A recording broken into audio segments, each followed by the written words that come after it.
नमस्कार दोस्तों। मैं हूं आपका दोस्त संजय दिमान। मुझे पूरी उम्मीद है कि आप जहां भी होंगे स्वस्थ होंगे, मस्त होंगे।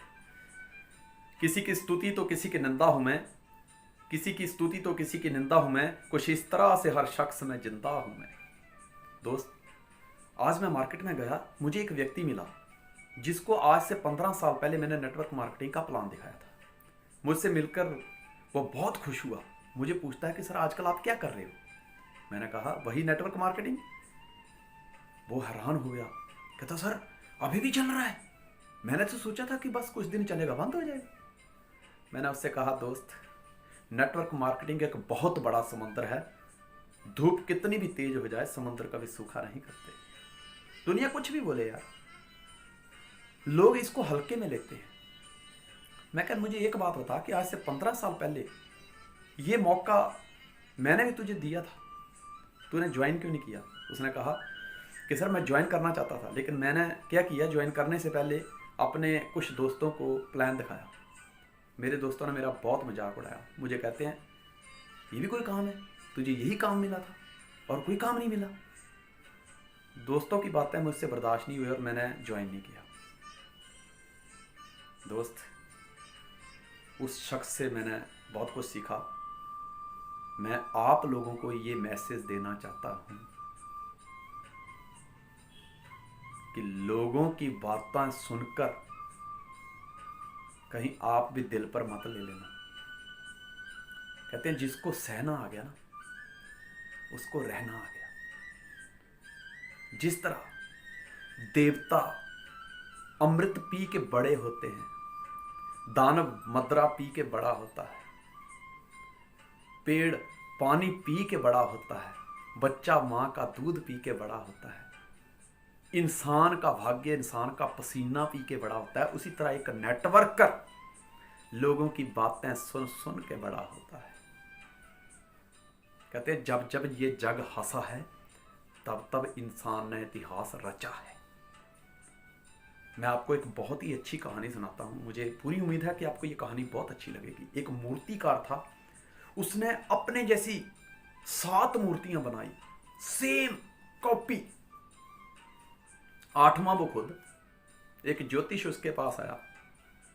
उसने कहा कि फलां दिन तेरी मृत्यु हो जाएगी।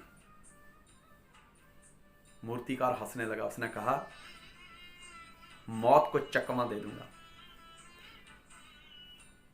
जो दिन ज्योतिष ने बताया था उस दिन के हिसाब से वो मूर्तियों के बीच में खड़ा हो गया, सांस रोक ली। यमदूत आए, हैरान हो गए कि यार यमराज ने बोला था कि एक को उठा के लाना है, ये तो 8 है, किसको लेके जाएं। पहली बार यमदूत खाली हाथ वापिस गए। उस शख्स ने, उस मूर्तिकार ने मौत को भी आज चकमा दे दिया। यमराज ने पूछा क्या हुआ। यमदूत बोलने लगे प्रभु आपने बोला था कि वहां 1 है, वहां तो 8 हैं, किसको लेके आना है। यमराज समझ गए। उन्होंने एक युक्ति बताई कि ऐसे ऐसे करना, पता चल जाएगा किसको लेके आना है। वो वापिस आए, ये वापिस मूर्तियों के बीच में खड़ा हो गया। अब उसमें से एक यमदूत बोलने लगा क्या मूर्तिकार है यार, क्या मूर्तियां बनाई है। तुरंत दूसरा यमदूत बोलता है मूर्तिकार ऐसे होते हैं। खाक मूर्तिकार था ये। जैसे उसने उसकी बुराई करना शुरू करी, वो मूर्तिकार की सांसें फूलने लग गई। यमदूत फिर बोला ऐसे थोड़ी बनाते हैं मूर्तियां, किसी का कान टेढ़ा, किसी का नाक टेढ़ा। अब इस मूर्तिकार से बर्दाश्त नहीं हुआ और ये बोल उठा सिर्फ कमी ही निकालना जानते हो, एक बनाओ तो जाने। यमदूत ने बोला पकड़, यही असली है। दोस्त, वो मारा गया। अगर वो बर्दाश्त कर लेता तो दोबारा मौत को चकमा दे सकता था। कहते हैं निंदा से कभी घबराना नहीं चाहिए, धैर्य जैसे दुर्लभ गुण को यही जन्म देती है।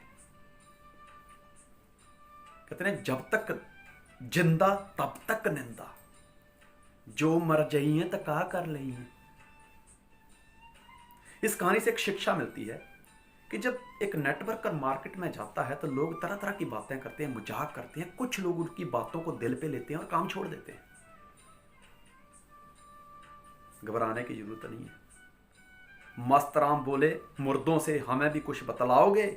मुर्दों में से एक मुर्दा बोला मर जाओगे सुख पाओगे। यहां पे मर जाने का मतलब है अपने काम में, अपने लक्ष्य के प्रति इतने सजग हो जाओ कि दूसरों की बातें सुनना, उनके ऊपर अमल करने का आपके पास समय ही ना बचे। बिजी हो जाओ अपने काम में। लोगों का काम है यार कहना, लोगों का काम है आपके रास्ते में पत्थर फेंकना। ये आपके ऊपर निर्भर करता है कि उन पत्थरों से दीवारें खड़ी करनी है या पुल बनाने हैं। हर भौंकने वाले के ऊपर अगर आप पत्थर फेंकना शुरू करोगे तो आप समय पर कभी भी अपने लक्ष्य पर नहीं पहुंच सकते। बर्दाश्त करना सीखो, आगे बढ़ो। लोहार के पास ऐरण होती है जिसके ऊपर वो लोहे को पीटता है। जब लोहार लोहे को गर्म करके ऐरण के ऊपर रखता है, लाल लोहे को देख के हथौड़े से बर्दाश्त नहीं होता और वो उसके ऊपर वार करता है। होता क्या है? हथौड़े से बर्दाश्त नहीं होता, ऐरण बर्दाश्त करती है। ऐरण जो बर्दाश्त करती है पूरी जिंदगी लोहार का साथ देती है, लेकिन हथौड़े आते रहते हैं और जाते रहते हैं क्योंकि उनसे बर्दाश्त नहीं होता। दोस्त, बर्दाश्त करना सीखिए, क्योंकि जिसको सहना आ गया उसको नेटवर्क मार्केटिंग में रहना आ गया। मुझे पूरी उम्मीद है कि आपको ये कहानी बहुत अच्छी लगी होगी। जवाब जरूर दीजिएगा, मुझे आपके जवाब का बेसब्री से इंतजार रहता है। संजय धीमान आपकी सुख समृद्धि की कामना करता है। जहां भी रहें स्वस्थ रहें, मस्त रहें। जय हिंद, जय भारत।